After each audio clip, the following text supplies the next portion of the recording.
तर मित्र हो, सादर आहे तृप्तेश द घोस्ट किलर. हायवेवरून तो त्याची तुटलेली खटारा सेकंड हँड सायकल वेगाने दामटवत रस्ता कापत निघाला होता. अंगात एक फुलबाह्यांची सफेद रंगाची हुडी घातली होती. डोक्यावर हुडीची काळी टोपी होती. खाली एक फिट निळसर रंगाची ट्रॅक पॅन्ट घातली होती. पायात पॅरागॉनची निळसर रंगाची झिजलेली चप्पल घातलेली होती. पाठीवर एक बॅग होती, तीही आधीमध्ये फाटली होती, जिला त्याने शिवून टाकलेली. त्याच्या तोंडून काहीशी बडबड, असं समजा पुटपुटण्याचा आवाज बाहेर पडत होता. चायला कोण म्हणेल मी घोस्ट बस्टर आहे. फाटलेली बॅग, झिजलेली चप्पल, उधारीवरची हुडी, महिनाभर न धुतलेली ट्रॅक पॅन्ट, जी म्हणूनच नवी दिसते तुम्हाला. त्याने आपल्या सर्वांकडे डोळे बारीक करून रडवेल्या चेहऱ्याने पाहिलं. साला घोस्ट बस्टर कमी, गल्लीतला भिकारी पण वाटत नाही मी.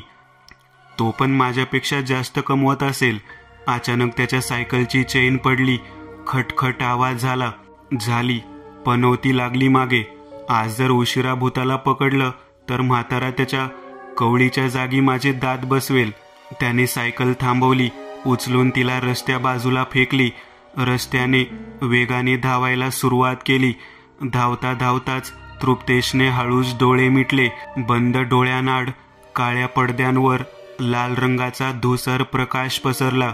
ज्या धूसर प्रकाशात त्याला ती अपघातग्रस्त बस दिसली व ती सळसळणारी झुडपे आणि त्या झुडपांशी चालत जाणारा रक्तबंबाळ चेहऱ्याचा निनाद. खाडकन तृप्तेशने डोळे उघडले. अजून 2 सेकंद जास्त दाखवायचं की 15 सेकंदच दिव्य दृष्टी दिसते. असो, लवकर पोचावं लागेल बाना. तो असं म्हणतच वेगाने पाय उचलत धावू लागला. धुक्याने बुडालेल्या हायवेवरून त्याची पाठमोरी धावत धावत पुढे जाणारी आकृती दिसत होती. घामाने ओलाचिंब झालेला निनाद त्या झुडपापाशी पोहोचला. हिरव्यागार झुडपाला अंधाराने काळ्या अवदसेचं रूप दिलं होतं. त्या काळ्या झुडपामागे काहीतरी भयानक अवतारमय ध्यान दबा धरून बसलं होतं. निनाद त्याच्या जाळ्यात येण्याची वाट पाहत होता. बसच्या खिडकीतून मॅडम सेनोरिटा निनादला पुढे जाताना पाहत होत्या. निनाद, मॅमनी त्याला मोठ्याने आवाज दिला. त्या आवाजाने तो प्रथम दचकला. दचकतच त्याने मागे वळून पाहिलं. बसच्या फुटलेल्या मागच्या काचेतून फुटलेल्या लाल रक्ताने माखलेल्या सुर्पनखासारख्या मॅडम त्यालाच पाहत होत्या. दोघांची नजरानजर होताच मॅडमनी त्याला मानेनेच तिकडे जाऊ नको असा इशारा केला.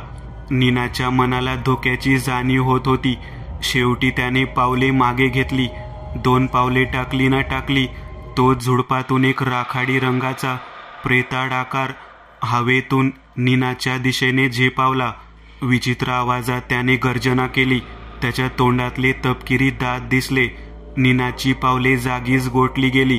खोबण्यातले डोळे झटकन लेन्सप्रमाणे मोठे झाले. तोंडाचा आवासला. भीतीने अंगावरचा एकनी एक केस शहारून उभा राहिला. ते अभद्र ध्यान हवेतून 4 फूट उंचीवरून वेगानं खाली आलं. नीनाच्या अंगावर झेपावलं. नीनाचा तोल जाऊन तो पाटणावर पडला. किरकिट नीनाच्या छाताडावर बसला. निनादला आता अगदी चेहऱ्याजवळ आता त्या ध्यानाचा चेहरा दिसत होता. पूर्णतः चेहरा प्रेताळ राखाडी रंगाचा होता. टोकदार कान होते.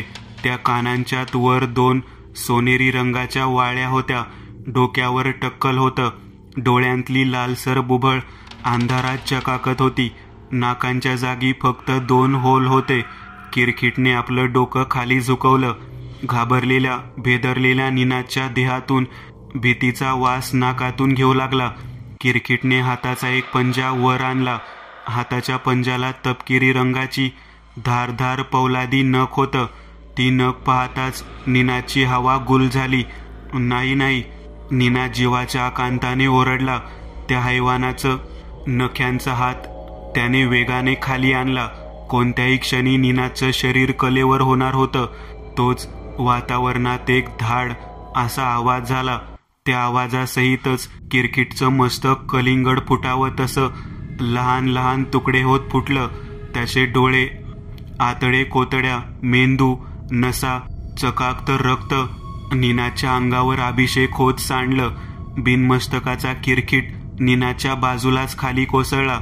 तसे समोर हातात एक लांबलचक नळीची देशी कट्टा असलेली बंदूक रोखून जरा दूर उभा असलेला तृप्तेश नजरेस पडला. बंदुकीच्या लांबलचक नळीतून सफेद धूर बाहेर पडत होता. त्या नळीतून निघणारा धूर त्याने तोंडाजवळ आणत धुरावर फुंकर मारली. मग देशी बंदूक पाठीत कमरेत खोवली. बंदुकीच्या गरम नळीचा चटका पाठीला बसताच तृप्तेश जरासा विवळला, परंतु त्याने चेहऱ्यावर तसं दाखवलं नाही. उगीचच इज्जतचा फालुदा नको. पॅरागॉनची चप्पल चटचट वाजवत तो जमिनीवर पडलेल्या निनादजवळ आला. अय ब्रदर, दात विचकत तृप्तेशने निनादला हात पुढे करत जमिनीवरून उठवलं. तुम्ही त्याला मारलत, थँक्यू सो मच. निनादने मोठा सुपरहिरो असल्यासारखा तृप्तेशचा हात धरून 2 वेळा हलवलं. अरे mention not brother, mention not. ते तृप्तेशने ओठांवरून जीभ फिरवली.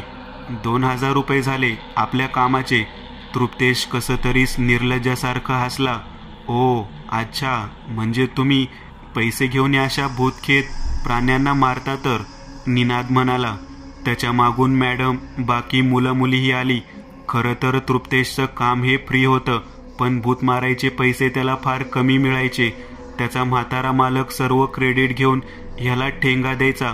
म्हणूनच तृप्तेश वेगळे मिशनचे पैसे मागायचा. एक प्रकारे लाच म्हणा. हरामी साला. हो हो, आय एम पेईंग घोस्टबस्टर. तोडक्या मोडक्या इंग्रजीत तृप्तेश म्हटला. मॅडम मुलींनी तृप्तेशला गराडा घातला व याला हात मिळवू लागल्या. सेनरिटा मॅमनी तर त्याला गालावर किसही केलं. तृप्तेशच्या मनात चांगलेच लाडू फुटत होते. मनातल्या मनात तो जाम खुश होत होता. तृप्तेशने हळूच वर पाहिलं. जायला भगवान देता है तो छप्पड फाडके देता है. आज पाहिलं पण, तृप्तेश स्वतःशीच मनात म्हटला. तोच त्याच्या पाठीत एक लात बसली. तृप्तेश जाऊन थेट सेनरिटा मॅमच्या गळ्यातच पडला. झटकन तो मॅमच्या गळ्यातून मागे झाला. जापानीज स्टाईलने मान खाली झुकवत आदबीने म्हटला, सॉरी सॉरी मॅम. असं म्हणतच तृप्तेशने मागे वळून पाहिलं. समोर पाहताच एक क्षण त्याला जरासा धक्का बसला. तृप्तेशपासून 15 पावलांवर एक 6 फूट उंच असा हाडकुळ्या शरीरयष्टीचा भयानक अभद्र ध्यान उभा होता.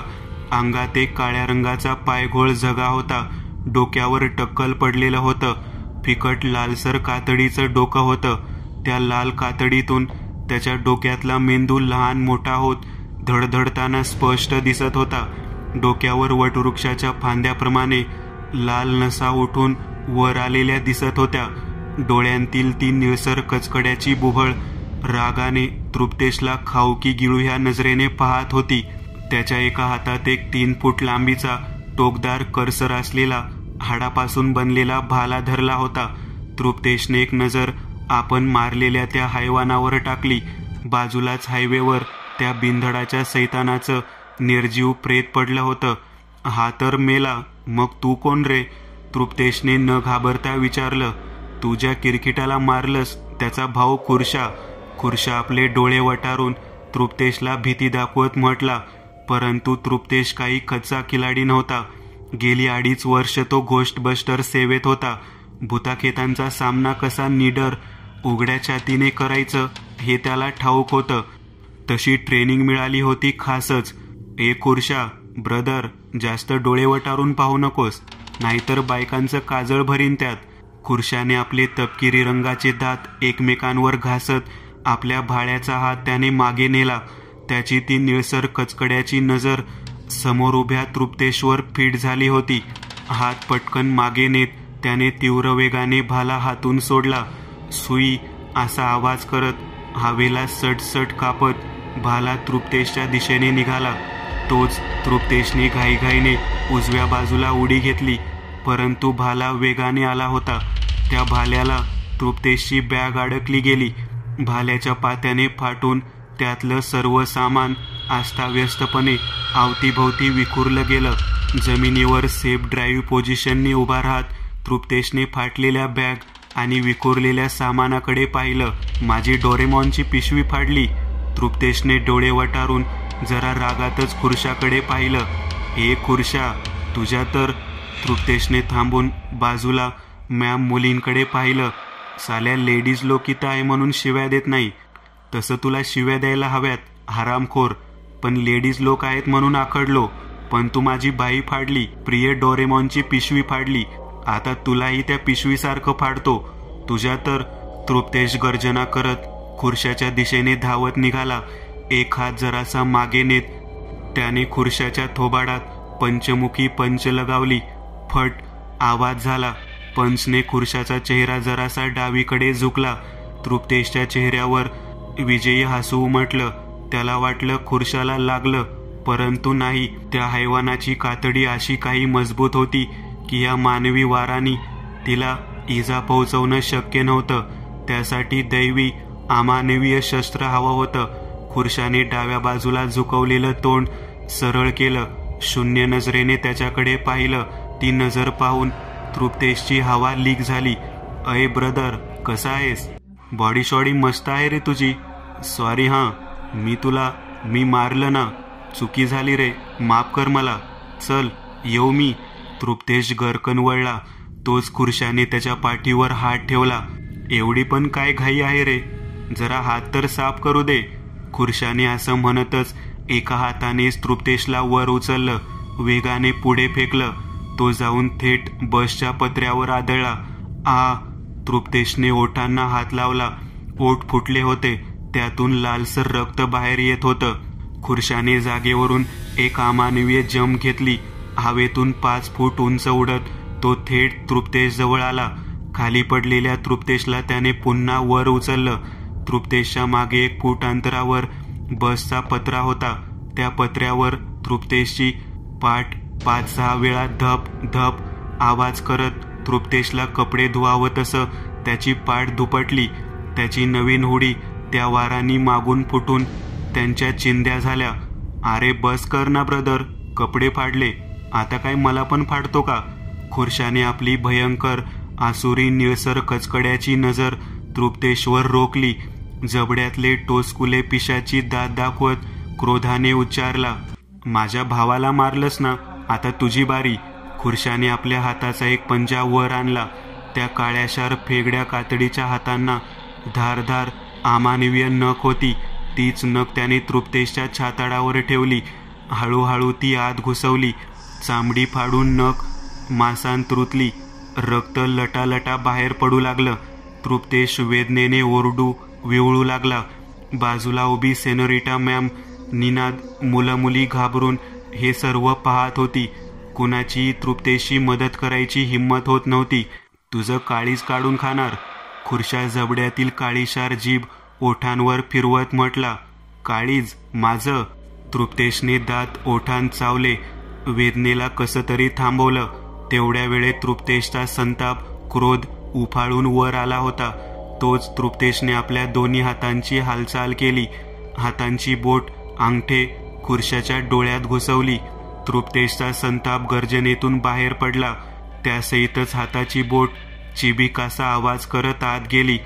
खुर्शा पिशाच्याच्या पातळसर बुबळांना फाडत आत घुसली. बुबळ फुटताच खुर्शाची तृप्तेशवरची पकड सुटली. अंगाची लाही लाही झाली जात तो आंधळा झाला होता. हात हवेत वाकडे तिकडे हलवत मागे मागे जात होता. त्याच्या फुटलेल्या डोळ्यांतून हिरवट रंगाचं चकाकतं रक्त बाहेर पडत होतं. तृप्तेशने आपल्या हातांकडे पाहिलं. दोन्ही हात हिरव्या रक्ताने माखले होते. तेच त्याने हुडीला पुसले. काय करणार ब्रदर? तृप्तेशने एक हात पाठीमागे नेला. लांब लचक देशी काळ्या रंगाची रिव्हॉल्वर बाहेर काढली. बोले तो पेट का सवाल है ब्रदर. तृप्तेशने कट्ट्याचा चाप ओढला. गोळी बंदुकीच्या नळीत घुसली. तो चाप ओढल्याचा आवाज त्या हैवानाने ऐकला तसे त्याचे हवेत फिरणारे हात थांबले. सॉरी ब्रदर, तसं खरं सांगायचं तर मी उगीच कुणाला मारत नाही, बाटलीत भरतो.